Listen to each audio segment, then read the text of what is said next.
भारत के राजस्थान, हरियाणा, पंजाब और राष्ट्रीय राजधानी दिल्ली भीषण गर्मी की चपेट में है। वहीं इन दिनों राजस्थान और हरियाणा में तापमान 50 डिग्री सेल्सियस से भी अधिक है। दिल्ली में मंगलवार को अब तक का सबसे ज्यादा तापमान दर्ज किया गया और पारा 49.9 डिग्री सेल्सियस तक पहुंच गया। भारतीय मौसम विभाग की माने तो अगले 2 दिनों तक गर्मी जारी रहेगी। मौसम विभाग की यह भविष्यवाणी लोगों की चिंता और बढ़ा रही है। राजस्थान में मंगलवार को लगातार 17वें दिन भी भीषण गर्मी का प्रकोप जारी रहा। राजस्थान में चुरू सबसे ज्यादा गर्म स्थान रहा, जहां पारा 50.5 डिग्री सेल्सियस तक पहुंच गया। अधिकांश स्थानों पर अधिकतम तापमान इस समय सामान्य से लगभग 5 डिग्री अधिक दर्ज किया गया। स्वास्थ्य विभाग ने मंगलवार को जयपुर में लू लगने से 3 लोगों की मौत की पुष्टि की। इसके बाद राज्य में गर्मी से मरने वालों की संख्या 4 हो गई है।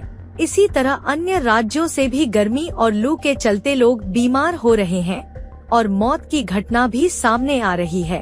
हरियाणा में मंगलवार को सिरसा का अधिकतम तापमान 50.3 डिग्री सेल्सियस तक पहुंच गया, जहां 18 स्टेशनों पर पीक आवर्स के दौरान पारा 44 डिग्री सेल्सियस को पार कर गया और बिजली का बुनियादी ढांचा लोड को झेल नहीं सका। एनसीआर के जिलों फरीदाबाद, गुरुग्राम और सोनीपत में दिन का तापमान 48 डिग्री सेल्सियस को पार कर गया, जो सामान्य से 1.1 से 6.1 डिग्री सेल्सियस अधिक था।